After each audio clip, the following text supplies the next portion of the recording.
Dr. Susan Close, Deputy Leader of the South Australian Opposition. Thanks for joining us on Flow. Hi, lovely to speak to you. In your capacity as the Shadow Minister for the Environment, you've got an important policy statement out today about the River Murray. That's right. We're announcing our plans for the River Murray if we win the next election that's due up in March.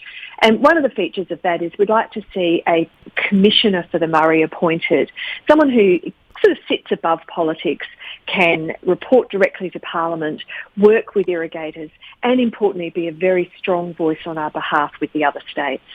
And what's the view of the Labor Party regarding the Royal Commission report that was commissioned and gave its findings about the River Murray? Has that been adequately acted upon? The Royal Commission report on the River Murray was an absolute gift for South Australia. It gave us so many strong arguments and actions to get the water down the Murray, and yet the Marshall government sadly has largely ignored it.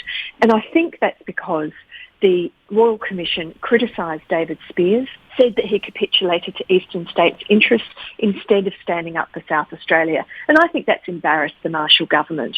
What we'd like to see is every recommendation of that report acted on. We would like to see taking legal advice on action to get the water that we are owed by the other states. We need to start muscling up as a state, and giving in to the other states, giving in to the National Party running water federally just isn't working for us. South Australia was allocated an additional 450 gigalitres as part of our agreement to be in the Murray-Darling Basin Plan. Of that 450 gigalitres, we've received 1.9 gigalitres.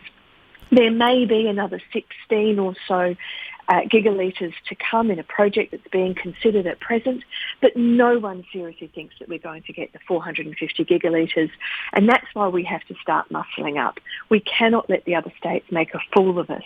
I think what happens is David Speers goes to the Ministerial Council meetings, and then as soon as he leaves, the other states have a bit of a laugh about South Australia just copying anything that they give them. On the 28th of October, just a couple of weeks ago, the New South Wales Minister, Melissa Pavey, said the Murray-Darling Basin Plan will not be delivered. Well, how appalling is that? We cannot let that stand. We must stand up. We must argue. And at the moment, unfortunately, our state government seems unwilling to do that. We ran that story when she appeared on the front of the Daily Telegraph. Melinda Pavey, the New South Wales Water Minister, basically junking the projects that they were going to deliver and saying that it amounted to some form of vandalism in New South Wales, the Basin Plan. The federal government's given $330 million for a new suite of projects, which looks to us like that means they're dumping their commitment to go on with the Menindee Lakes project. Is New South Wales sort of continually failing but getting excused by the federal government?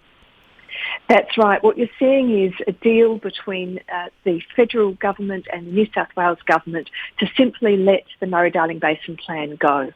The National Party has had the water portfolio in Canberra for a number of years now, and each time you get a new minister, you get something else terrible happen from the National Party. Barnaby Joyce was the water minister some time ago, and his great contribution was to say that there would be a cap on the amount of voluntary buyback from willing sellers and on the amount of that could happen. Keith Pitt, the current minister, has decided that they won't fund any water efficiency projects on farms to allow South Australia to have the 450 gigalitres. So there will be farmers in New South Wales and Victoria perfectly willing to invest with the government in water efficiency so that they can use the water better, still be primary producers, and give up some of the entitlement for the environment, for the health of the Murray. And the federal government has said, we will not be funding those. That's what we are having to put up with as South Australia. And simply saying, well, there's some water coming and it's a bit slow, but it's okay, is not good enough. We need to muscle up. And that means legal action, that means having an independent commissioner with a loud voice, and it means reminding everybody that there was a Royal Commission that found that South Australia was being ripped off by the other states. If we don't stand up for the Murray-Darling Basin, no one will, because we are at the bottom of the river. No one's going to do that job for us. We have to do it. Now, just on that $330 million, South Australia, it's often been said, has done a lot of the hard work already on water efficiency. Is there a case for South Australia to get a similar handout from the federal government for its own projects? Well, it is extraordinary that we have very well known to have the most efficient irrigation in the Murray-Darling Basin.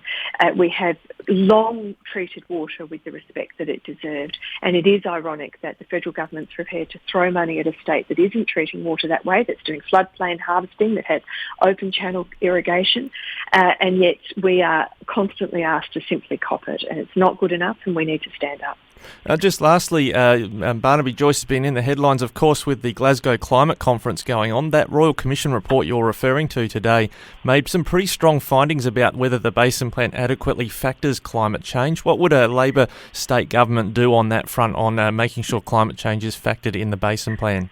Well, it simply doesn't take into account climate change adequately. That was the finding of the Royal Commission. And the Federal Labor Party at the last election said that it would commission a review to ensure that the most up-to-date climate information was taken into account, and we support that. We know that the southeast of South Australia is warming and drying. That means less water, and we don't have enough water now to keep the River Murray mouth open. We're dredging that every single day. So if it's going to get warmer and drier, that means we need more water down the Murray, not less. And yet what we have is a state government that just throws its hand up and said, it's coming, it'll be fine, don't worry about it. It's not good enough. Well, Dr. Susan Close, thank you for your comments on the River Murray today. Appreciate that, and we'll catch you again soon. Thank you. I appreciate the time.